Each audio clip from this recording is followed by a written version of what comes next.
What is going on, y'all? Welcome to Joel Friday TV. I am Joel Friday. Welcome to the show. A few announcements before we get started. Hit that like button. Smack it. Lay the smack down. Like, subscribe, and share button. Tell your peoples about the show so we get the subscribers up.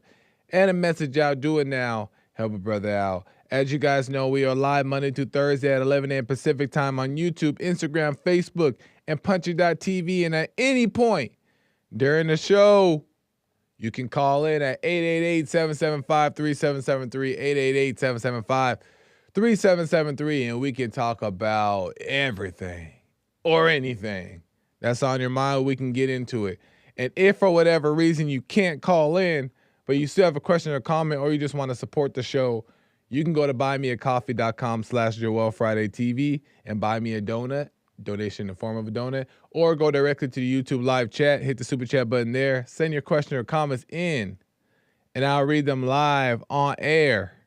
All right, so you can call or you can super chat, either one. Amazing stuff. What's today?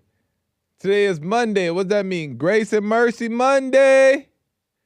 Grace and Mercy Monday. And just a quick heads up before we get into Grace and Mercy Monday. I do themed episodes all week, Monday through Thursday. Every day is a themed episode. So Monday is Grace and Mercy Monday. Tuesday is True Crime Tuesday. Wednesday is Relationships Wednesday. Thursday is Character Breakdown Thursday. If you want to check out those or check out more episodes of a specific theme, you can go to my YouTube channel, and I have a playlist created of each theme and videos that fall into that category. So you can, if you're looking specifically like, man, I just need a second opinion on this relationship advice. I mean, this relationship stuff. I just need a second opinion here. I don't know what, then you can go to the relationships, marriage, and dating playlist that I have on my channel, Joel Friday TV, and I have about 80 videos there that I've done over the span of having a podcast here about relationship stuff. So you can click there and have a ball, binge on it. But of course, ultimately, think for yourself, know for yourself, and don't just trust me because I said it, because I can always be wrong, right? So think for yourself and know for yourself. But might be some good stuff in there. And you could do that for the other categories as well. Nice. Anyway, with that being said, I wanted to start off with a little bit of news, and then we'll get into some Grace and Mercy Monday stuff, because I got some I want to share with you guys, just a little something I noticed over the weekend, and I wanted to get into that. But first, in a little bit of news, as you guys know, there is a movie that came out. Whoa, I had all my pictures here ready, and they gone. That's right. There's a movie that came out over the weekend, and you guys know what that is. I'm pretty sure it came out over the weekend, but let me just pull it up here so you guys can see it. Give me a second. Boom. Snow White 2025. I believe Snow White came out this weekend. It could have been last weekend when Snow White came out. But either way, Snow White dropped. Okay. I did not see it. I didn't want to see it for pretty obvious reasons, I believe. I'm going to get into that in a second here. But I just want to tell you some of the numbers that it did really quick. So this Snow White, as you can see in this photo here, is played by a Mexican girl. Mexican-American, right? Snow White originally was white. Regardless of whatever color it is, that's fine as long as the story is being told properly. But they have a little Mexican girl here, Latina, Spanish girl. She played Snow White. Better known as Rachel. I'm blanking on her name. Zegler. Rachel Zegler. Okay, that's her there. And also the movie had a bunch of different characters. That's not important. But the movie budget was set at $270 million. Okay, so in order to create this new Snow White, it cost $270 million to create. Well, it tanked. It did pretty bad in the box office. Didn't do well at all. Everybody really didn't like it. Bad reviews. And in the U.S. And in Canada total, it made $66 million in ticket sales, which is pretty bad, right? Typically, they say in order to break even, you got to make double what the movie budget is, from what I read online. And they maybe hit a quarter of the movie budget. So they lost money, right?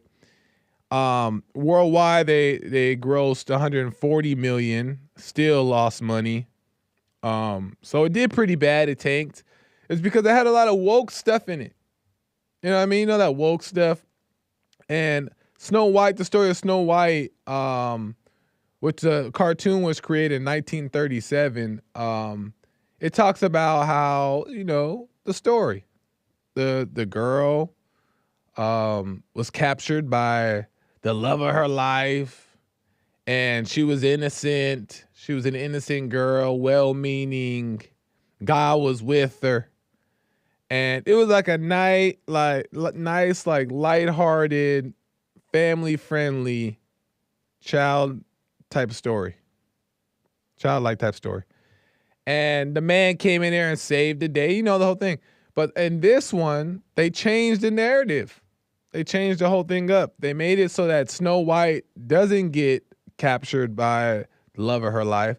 They made it that she saves herself, right? She don't need a man type of thing. And also they made it so the movie ain't about love or nothing like that. Like finding a husband and nothing like that. They made it to where Snow White is more interested in being a leader, right? And she could save herself and do stuff like that. So people were ticked off about it because they changed the story up. They also made it with a Mexican girl, and it was all Hollywood, like bogus stuff, and people didn't like it. So it did pretty bad. It's good news. What I really want to say about it is that I think people are starting to wake up and see that there's all this kind of crazy stuff going on in Hollywood. And people are just tired of it. So I thought that was pretty cool that it tanked and people there's a lot of backlash against this stuff. I thought that was nice to see. People kind of pushing back on like woke stuff. And it's really hatred of men, hatred of God. That's really what it is at the core. So I thought that was cool that people were pushing back. But the last thing I want to say about it is I thought it was upsetting that they changed the narrative, because I watched Snow White and the Huntsman from 2012. And I'm going to show you that one. That was the actress was Kristen Stewart. You guys remember this one? Snow White and the Huntsman? And Thor was the huntsman, right? Thor was her king. And it was a good movie. I seen it like a few times. And because it also had a lot of real like biblical principles within it, right? It wasn't flat out quoting the Bible, but it had a lot of biblical principles based around good and evil. And, it really told the story pretty well. I'm sure that I haven't seen it in a minute, so I'm sure they had like a couple woke things in there. But for the most part, I thought it was really good. And Kristen Stewart played the Snow White, and I thought that she did a decent job. And the guy came in and saved the day was Thor, the Thor guy. Forgot his name. Liam something. He came in and saved the day. He was a tough alpha male looking man. You know what I mean? And he was the one doing the fighting, and like it was just nice. 2012. So yeah, they came in and changed the whole narrative. They went woke on it. And also the writer of the new movie was a female, and a writer of the Snow White and the Huntsman was a male. So they just went in there and changed it. But if you want to see a legit Snow White, one where they kind of tell a decent story, but in like a real way, check out Snow White and the Huntsman. Not the Mexican one. But my last point, and we're moving on, is the Snow White and the Huntsman. The movie budget was $170 million. So it was they paid way less. $170 million was the movie budget. And worldwide, they made $396 million. So they doubled that joint. You know what I'm saying? They more than doubled the money. And domestic gross, which is in the U.S. and Canada, was $155 million. So they did great in 2012. And the budget was less. And it still did more. So that was cool. That was cool to see. But I thought that was interesting. But on a different note, but kind of the same one, it's Grace and Mercy Monday. We're going to get into it. I wanted to show you, I went to the movies over the weekend. And I saw The Chosen. You guys know The Chosen? There's a series called The Chosen. And what that is basically like they're reenacting the Bible, right? Jesus coming back, Jesus resurrection, all that whole stuff. They reenacted that, and they did like stories on it. I always thought I realized something interesting when watching that, and I'm gonna get to that right now. But really quick, I always thought from when The Chosen first came out, that how great they've done in portraying the message of Jesus and the disciples. It's very truthful, it's very relatable, and somehow I still even figuring it out. How they were able to do it in such a way, for one, without going woke, right? But also being able to appeal to all people, because there's liberals watching that show, there's conservatives watching that show, there's Christians watching that. It's such a well-written and well-done, well, not really well-written because it's written from the Bible, but they did it well-directed, we'll say it like that. It's well-directed and well-played by the actors to where it's very relatable to all people. And that's the point. You don't want to just relate to Christians or conservative. You want the message to get out to all people, so all people can relate and come to Christ, right? That's the point. That's the point. And they did very well. But when I watched it, over the weekend, there were some interesting things. And caller, be patient. I will get to your calls right now. There are some lines open. I will get to them ASAP. Let me just make the quick point. When I went and watched the movie, I was thinking there was a scene where Jesus flips the tables. All right. So we know in the Bible Jesus was flipping the tables, right? And that Bible is probably one of the most that scripture is probably one of the most famous scriptures because it's used to justify anger, right? Whether it's okay to get angry, whether anger is good, because Jesus supposedly displayed this anger by flipping the tables, and it's really used to justify this anger thing, right? And I want to get into that. And what does that mean? What is real anger? What is righteous anger? What is the difference? Is there a difference? Because when I was watching the movie, Jesus goes into the temple courts, right? And he sees the money changers, and he sees like the people selling all these certain things. And Jesus is appalled by it, right? He's like, He's not happy with what he's seeing. So he takes out a whip, right? And he has his whip, and then he starts whipping at the people, right? He's whipping. Now he's not hitting them with the whip, right? But he's, trying to chase them away. He's hitting the whip. That was a little alarming when I first seen it. I was like, oh, did Jesus have a whip in the Bible? And then Jesus starts going, flipping over the chair. He starts spazzing out, is the point. Jesus starts spazzing out. Jesus is crashing out at this moment. He flipping over the tables. I'm talking about not just one table.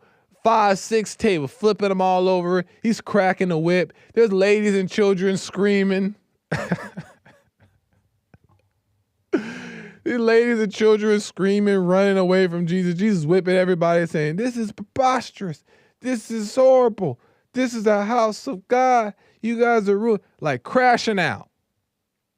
And at first I was kind of like, this kind of a little alarming though.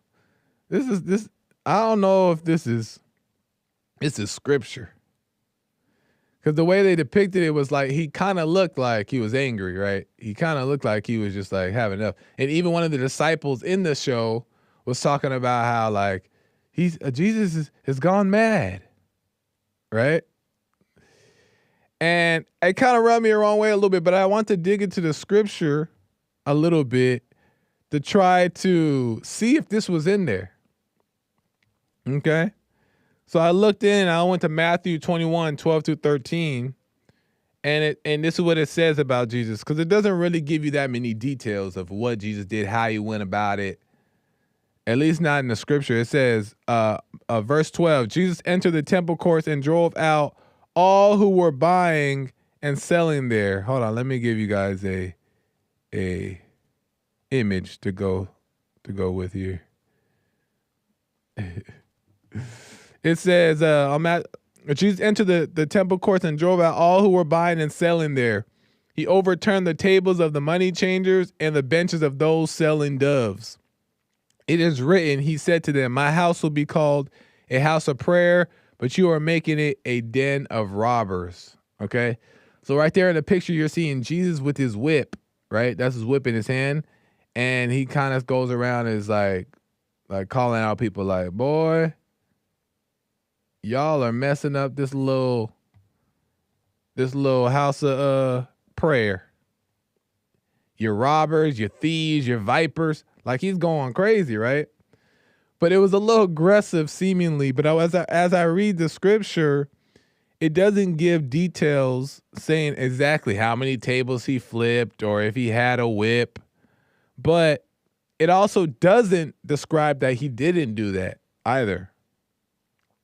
It said he overturned the tables with an S, multiple tables, and the money changers and the benches of those selling doves. The benches, more than one bench, and all that stuff. So for all we know, Jesus could have like been wilding out, right?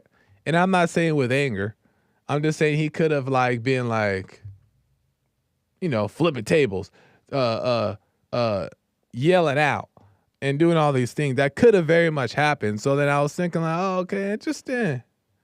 I can't necessarily say that they're lying here, but something about it in the movie seemed un-Jesus-like, but I could just be wrong. Because I love the show. They've done so well the past 4 seasons. So, and also I was looking at, so as I was preparing the show, they have other movies in the past where they depict Jesus, they portray Jesus in the courtyard, and he has a whip. So this is not, they didn't just, the editors and the writers didn't just make this scene up with a whip. This has been in other movies before with Jesus having a whip. Where did they get the idea of a whip? I don't know, because I do not see it here in the scripture. But I haven't read the whole Bible, so I don't know if whether or not Jesus has used a whip, but I just thought that was kind of interesting. But does that, so if he did have a whip And if Jesus did crash out and flipped over a bunch of tables and whipping everybody around the area, right? Because they were sinning, right? They were being deceptive, deceitful. Is that wrong? And is that anger? Ha ha. That's the thing I want to say really quick, and then I'm gonna get to the calls. Is that wrong and is that anger? This is what I have to say about it. Is righteous anger to me, how I've seen it, is it doesn't come from an emotion. It's not emotional. All right. It's not. There's nothing that's. There's no feeling behind it, right? The only time, quote unquote, righteous anger is used is when it's absent of all feeling. It's just the light. You just see what is true, and you're guided by what you're seeing, right? And you're directed by what you see to do. But it doesn't have a feeling, right? In that moment, it can turn around and show love at the same time. That's a difference. It's not like controlled by this emotion, like regular anger. Normal anger is like rage, right? To where it kind of takes over. You go unconscious. You don't really even see what you're doing. And also, you look down on the person, right? You're not seeing clear the situation. You look down on the person, you overreact, you overdo it. And that's what anger is. It's more being driven by this emotion.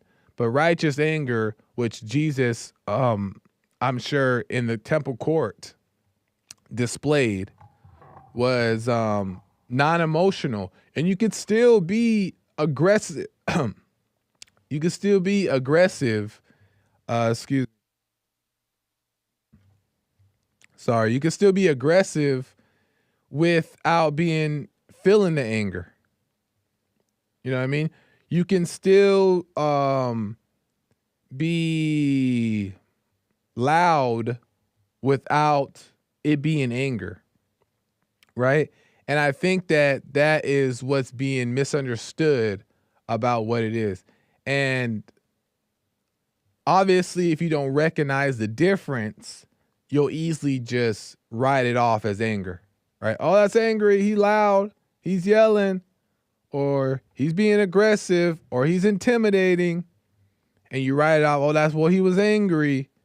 But no, you can do that and not have anger, but you can't lie to yourself and call it righteous anger to justify your actions either. You gotta know that you know the difference. And if you're unsure, then I wouldn't be claiming that you're being righteously angry. Leave it as you don't know. You know what I mean? But I don't think that I think that Jesus whipping and flipping all the tables is not angry at all. He can very much do that properly and not overdo it and not overreact and not regret what you did in the right way. And I think that that's what Jesus was displaying there. But in the show itself, I don't know.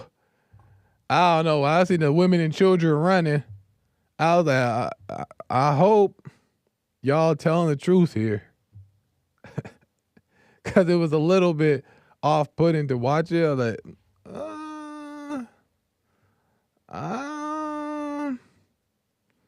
but hey, I'm going to wait and see the other episodes. Hopefully they don't go woke on us.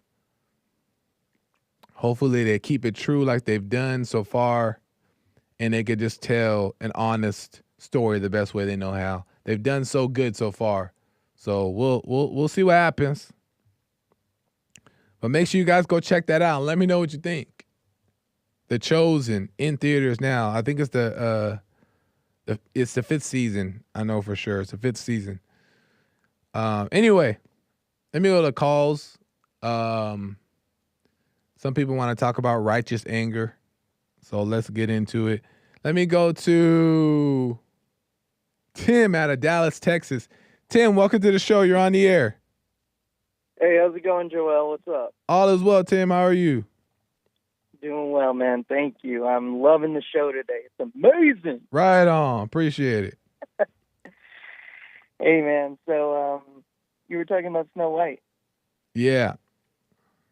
That's a Brothers Grimm tale. What's that?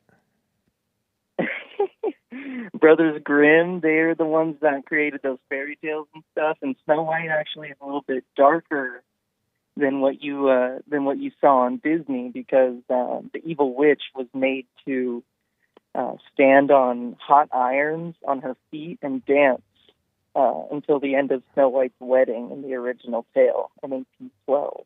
Oh, so you said Snow White was made to do that? No, the evil witch. Okay. So what does that mean? Well, it's a little bit darker, and I don't know, I wouldn't probably agree with you when you say it's based off of biblical stuff, because I don't really know if that's accurate. Have you seen Snow White and the Huntsman, the recent one? No, not the recent one. Did you? Yeah, the Snow White. Well, not the one that just came out like last weekend or something like that, but the one before that one, which is 2012. They kind of they took some they didn't tell the full story as Disney or the cartoon created in 1937, but the way they portrayed that is they did make it good and evil. They did make the witch evil and Snow White good, and how she's trying to escape and overcome this evil that's trying to take over her, and the man comes in and helps does that.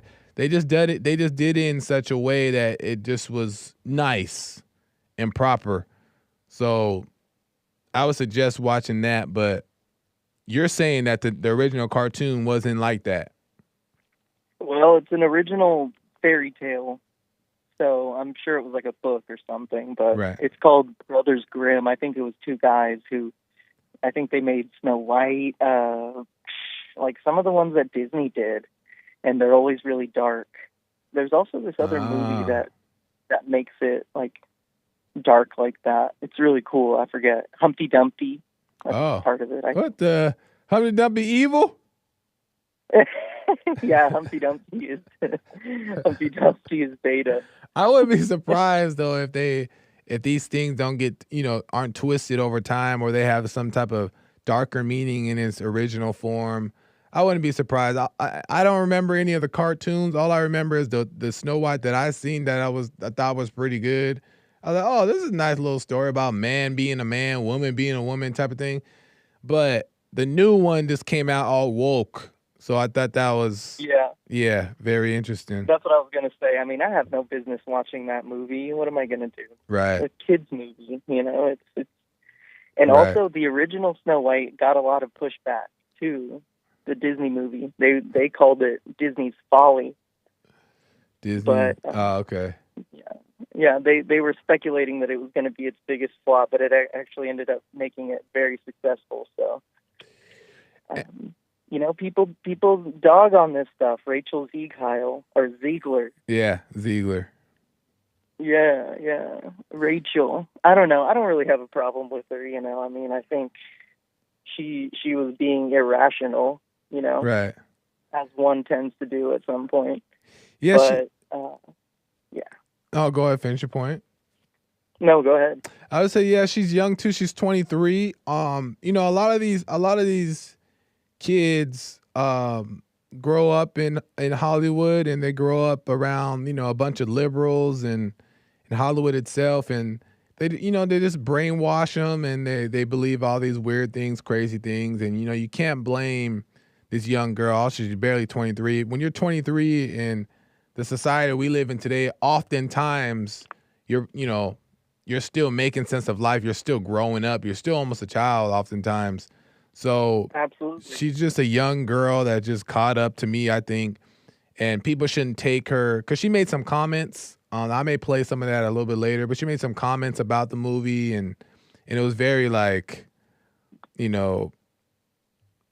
I don't know, just very off-putting, woke comment, very liberal, progressive type of thing that she was saying.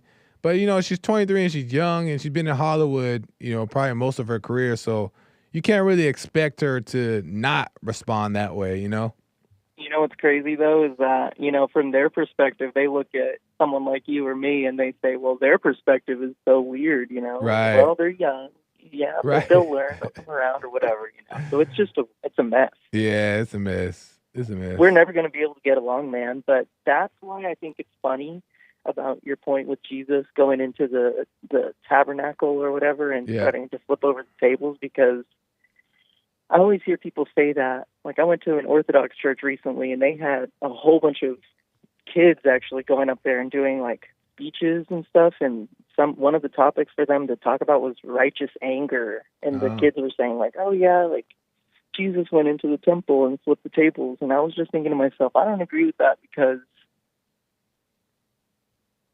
he's Jesus. And he walked on water. He healed everyone. Fed thousands of people with fish and bread. And so when people always sit here and say, well, Jesus did it, so I can do it. Like, well, you're not Jesus, okay? So are you saying settle down. You don't settle down? So you're saying you don't think that Jesus flipped over the tables? What? I think he did, but I mean, he's Jesus. He can do that. What he did was as amazing as it gets. And so from where I'm standing, I'm not going to sit here and say, well, if Jesus is able to do stuff, then right, I can do it, But that was a different time, too. And, like, what he did wasn't even angry. Like, it said in the Bible, oh, he was angry? Well, I mean, it's a different time. Like, how we define words now is different. But also, it's like they were in a church and stuff, and it's like it's justified. Like, it's justifiable for sure. Yeah, it's different. That's true. It's a different time, and also, I also agree with the words being different as well.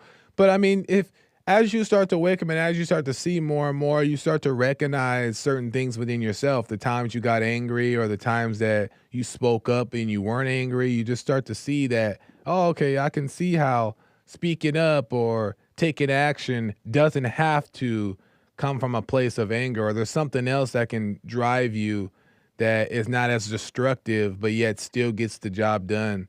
And, when you start seeing that, then you start to realize that the scriptures are true in the way that Jesus went about these things.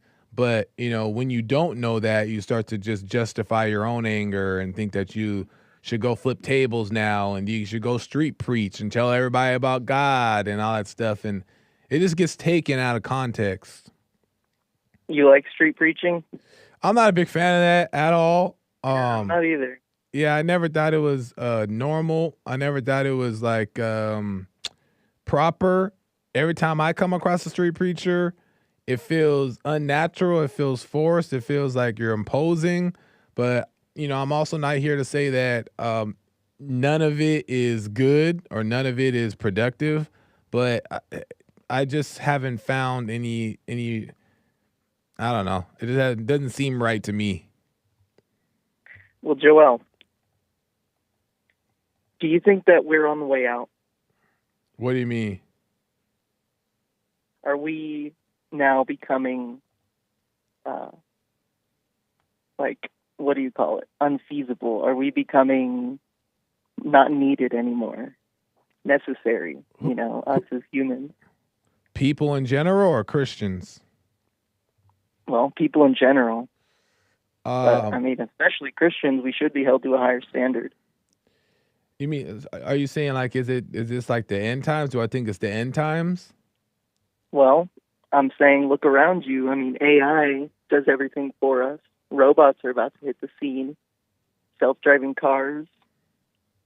That's true. Come on, man. And what was the question? Next thing you know, we're going to have a king in America. But my question was, are we on the way out? Are we unnecessary, us as humans? Are we becoming extinct? Um, no, I think that this is the turn. A turn is about to happen. A shift is Nice. about to really happen. I think that this had to happen in the same way that we had to have Joe Biden in office for people to start Yeah. really waking up to see that. Yeah. Oh wait, hold up. We kind of need Trump back in there. I think that it's all part of a bigger plan to where something a shift is going to happen on a major scale, and those who have been trying to speak the truth or overcome are going to have their light of day and do it in the proper way. So I think there's a change of events coming, and this is just the like the fall after the pride that we're seeing. Whoa. But you don't think, I mean, come on, like, listen here. This AI deal that we're looking Yeah. with is anti-Christ. That's what the A Yeah. stands for. Oh. No, I don't like this AI stuff at all, man, to be honest. And I'm not gonna pretend like there's because certain functions, AI really has been we're using it with everything that we do, really, for the most part. Like, so but the point is that this whole robots taking over and doing things without human effort, I don't like that. I don't like the the fact that we do all kinds of things that prevent us from actually getting out there and doing it ourselves, like going to eat and doing all these things. Like you don't have to do that anymore. It can all be brought to you. So it's definitely Well, shifting in a weird way for sure. well, speaking of eating, you know, whenever all of this stuff started, it was whenever Steve Jobs dropped the iPhone. And, you know, that was basically the knowledge of good and evil for us. Yeah. That was the beginning of the end. I mean, Yeah. not the end, but, you know, the beginning of this new transition. Yeah. And what's the symbol of Apple? It's a The apple thing. with a bite taken out of it for us. You know, and I agree with you there, you know, but the thing is too is that like I think that technology, and this is just my take, let me know what you think about it. I think technology, there's nothing wrong with advancing society. I don't think there's anything wrong with that. I think that these things can be useful to a certain extent. I just think that the that people have the option of either getting engulfed in it or just using it as a tool and putting it down. And those are the people that will eventually overcome, is one who just uses the tool as necessary but lets it go, opposed to those who like now decide to let robots run the world. That's just not common sense thinking. You know what I mean? It's just not proper way of going about life. We can use technology to benefit us, to maybe help us out, but we shouldn't let it take over. So I just think people are losing common sense to me. Absolutely, because they're just becoming reliant on comfort and what they can do for their comfort. You know, nobody Yeah. wants to, you know, I don't know, struggle, Yeah. or people wouldn't know what Yeah. to do if the grid went down, man. Yeah. People would be done for. Yeah. It's all comfort. Exactly. It's all comfort things for sure. Ain't But nobody know how to build a fire out here, bro. yeah. I know all the day-to-day things that I wasn't even raised on. It. That's the crazy thing. Like I wasn't even raised to learn these certain things, these necessary things over time. A lot of things I had to learn myself that should have been taught, you know, to us growing up. But it's just now we have all these other alternatives to where we just forget about the basic functions of life and we just get caught up. But I'm running out of time here, Tim. Good points, and I enjoyed the conversation. Any last comments before I move the calls? Nice, man. What do you think about Trump's next term? You want him to have a next term and be king, or what?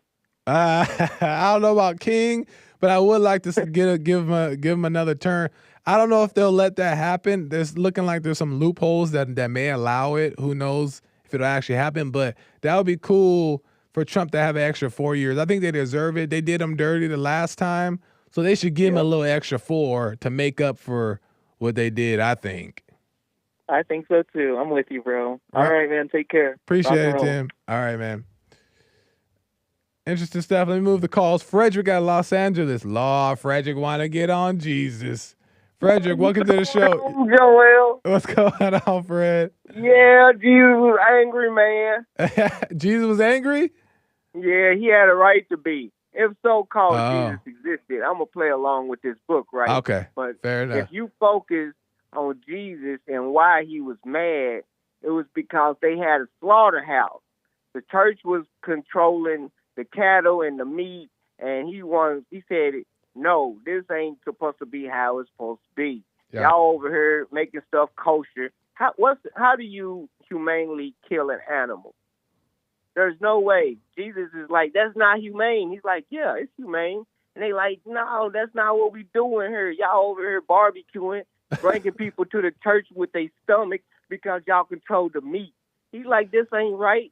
They supposed to be listening to me without the temptation of starving.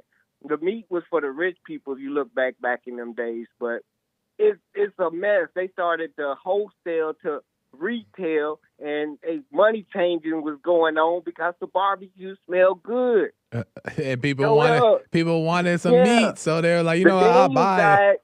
The Daniels diet was how people was really living. It was like vegetables, fruits, nuts, little grains, whatever. But no, they wanted the meat. The slaughterhouse is what it was. Even to this day, you can pay $1,000 for a USDA certification, but it costs $40,000 for a kosher certification for your business.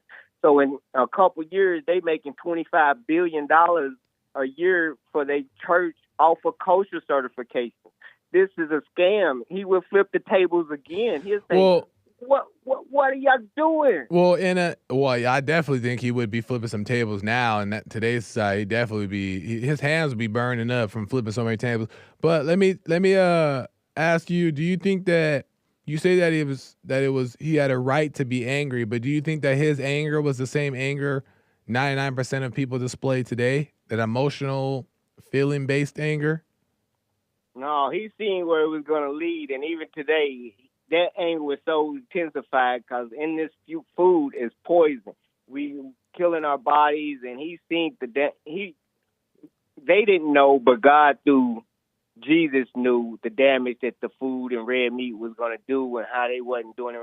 So he just like, we're not supposed, thou shalt not kill. It didn't say human beings. It said period. Why are y'all killing these animals? Oh, so you don't even think that. You don't even think that. So are you a vegetarian? No. Am I a vegetarian? Yeah. Yeah, I'm a pharaoh. Oh, you don't eat, so you don't eat meat? No, I don't eat meat. I'm a pharaoh. So you think that?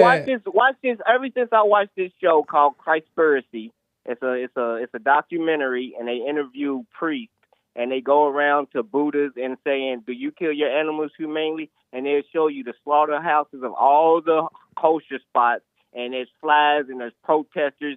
And over in India, they kill like 1,000 bulls in one day. They sacrifice, and the government's in on it. They get paid to do this stuff, and they handle all the meat. But these religions say thou shalt not eat meat, but it's okay if somebody else kill it. But it's crazy because it's all a bigger government controlling the meat that comes in. Yeah, so you got to get angry when stuff like that takes from God, because God will provide. You don't need the government to provide your food. Not even, they eat dogs in some places. They say Paul started this. What's wrong with dogs? Eat all flesh. Paul said what's wrong with all eating flesh dogs? in the New Testament. What's wrong? Yeah, Paul if we gonna eat this, chicken, man. why can't we eat the dogs too? Chicken and the was cats. made by genetic modifications, man. That's an African fowl and a crow put together. Look, it can't even defend itself in the wild. Some things ain't meant to be tampered with playing God. Well, let me ask really quick though, because I'm running out of time. So do you think that you said Jesus has the right to be mad? What does that look like? What does Jesus' anger look like to you? Jesus' anger looks like to me when Americans find out Trump trying to sell Americans over to UK under the British, under the king. If Trump, that's what righteous anger look like. If Trump trying to make a deal with the king over there to try to get Canada and put America back under 1776, is going to come up. That's righteous anger. That's what righteous anger look like. Like, what are you doing, Trump? We ain't going up under a king overseas and none of that mess. thinking about a good idea.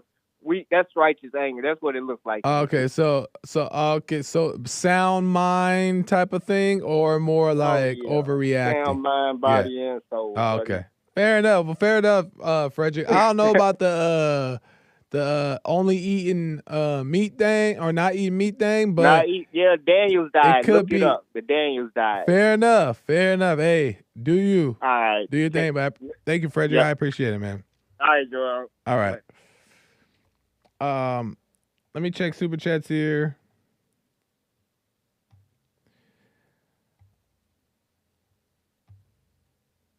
Yeah, let me see. The 30. John Zimmer, generous super chat, says being firm with the unruly is a necessity at times. It only seems like anger to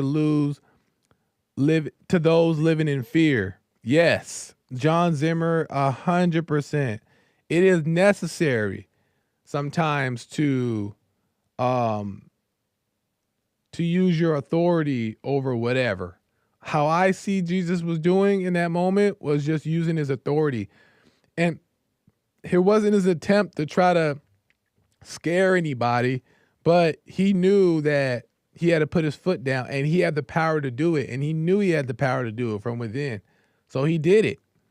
And that's what righteous anger is being able to see when it's time to put your foot down and doing it with a sound mind, perfectly conscious in your actions, and knowing when to stop, knowing when to let up, but also knowing when to press on the gas. And I think that in The Chosen, they depicted he was pressing the gas. And the children and women were feeling it. But, that's necessary sometimes. And it seems scary to those who don't see. They're like, oh my God, that's abusive. That's so mean. Look at me. But it'll make your person think twice.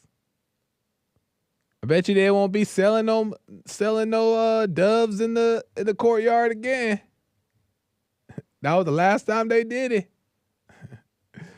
Right on, John Zimmer. I appreciate it. Right on, 100%.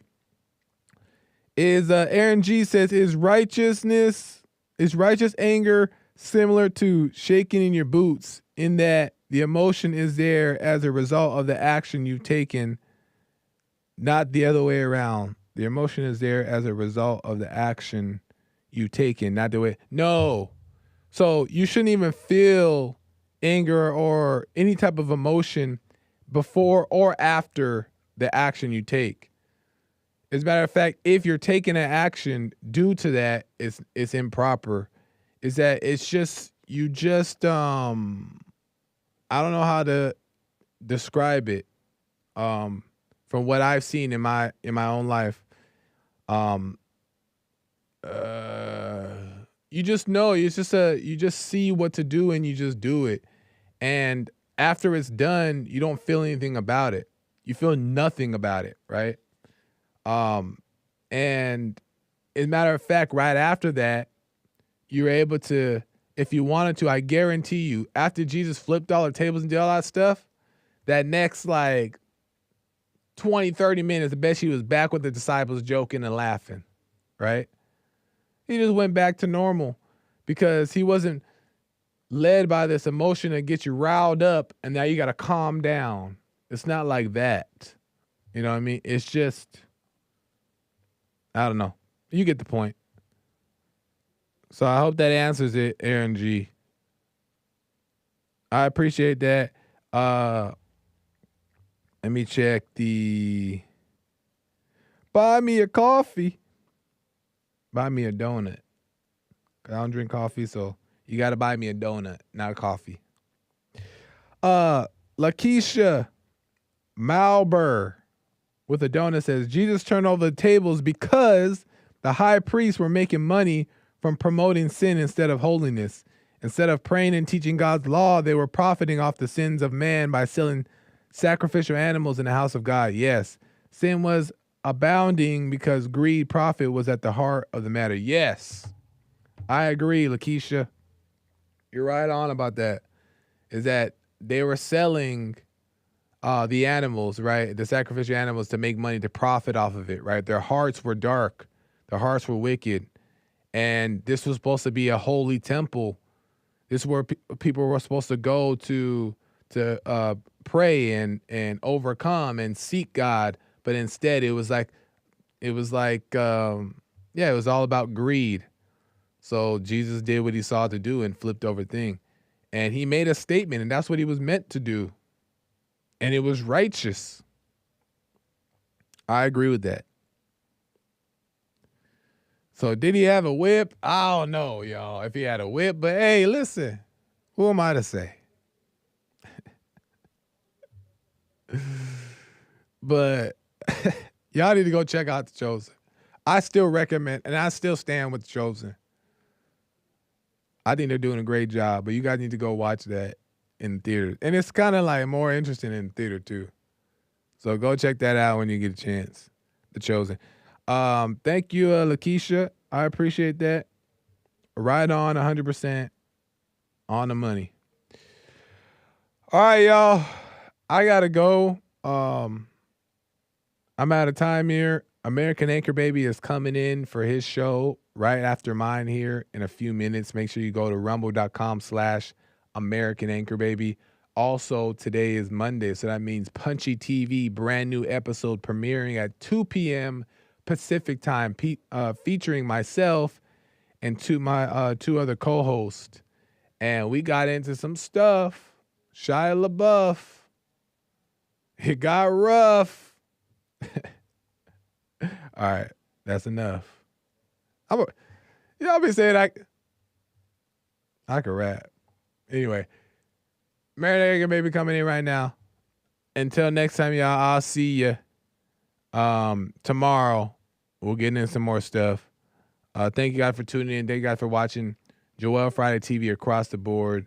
Share, like, subscribe, and all that good stuff. Until next time, I'll see you.